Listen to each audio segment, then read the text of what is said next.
Nalin Lanka, the chairman of the Ceylon Electricity Board, confirmed that there will be no power cuts on Monday and Tuesday.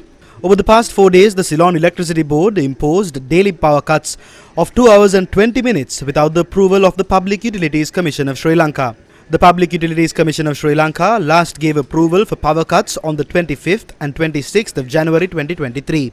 The public were not made aware of the power cut schedule for the past 4 days, and the only source to ascertain the power cut period was the CEB's official website. The Engineers Union of the CEB says although it is ready to provide a continuous supply of power to support students sitting for the GCE advanced level examinations, arbitrary decisions have hampered it. The Engineers Union and other employees are committed to supporting A-level students, but we are unable to provide an uninterrupted supply of electricity due to the arbitrary decisions of rulers. That is beyond our control. We express our regret over it. Trade unions will not at any point work towards disrupting the supply of electricity.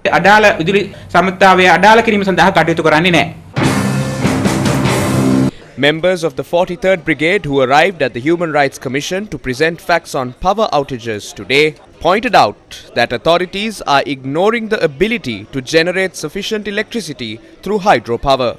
The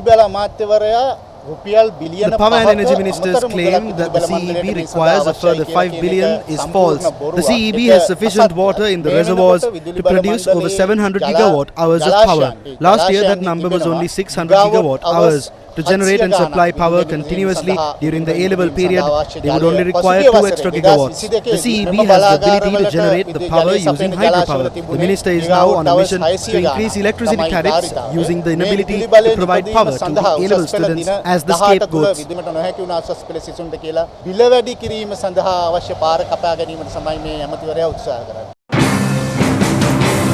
Meanwhile, Chairman of the Public Utilities Commission of Sri Lanka, Janaka has requested the Director General of the Mahaveli Authority in writing to release water from Mahaveli reservoirs sufficient to generate at least 2 gigawatt hour of electricity for the duration of the advanced level examination until the 17th of February.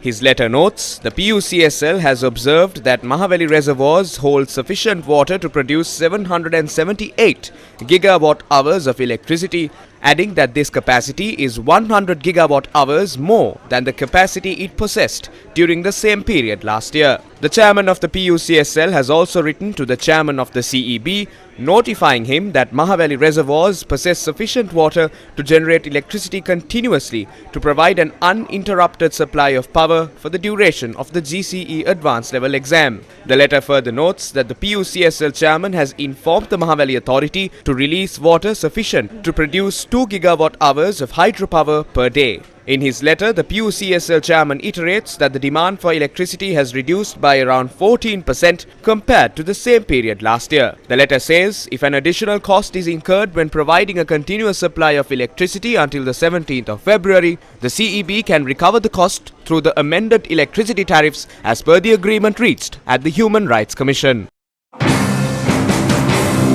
For the first time in Sri Lankan history, the Human Rights Commission of Sri Lanka has filed a contempt of court case with the Supreme Court against the Secretary to the Ministry of Power and Energy, Chairman of the Ceylon Electricity Board and the Chairman of the Ceylon Petroleum Corporation. The Human Rights Commission has determined that the Secretary to the Ministry of Power and Energy, Chairman of the Ceylon Electricity Board and the Chairman of the Ceylon Petroleum Corporation have failed to abide by the settlement arrived at before the Commission with regard to the continuous supply of power during the period pertaining to the advanced level examination commencing from the 23rd of January to the 17th of February 2023. The Commission said it treats the said blatant disregard of the CEB to provide an uninterrupted electricity supply during the examination period is a gross violation of a child's right to education. A statement from the spokesperson of the Human Rights Commission of Sri Lanka said the Commission found the unbecoming and outrageous behaviour of the state officials of the CEB as an intentional affront to justice and contempt of the Human Rights Commission of Sri Lanka.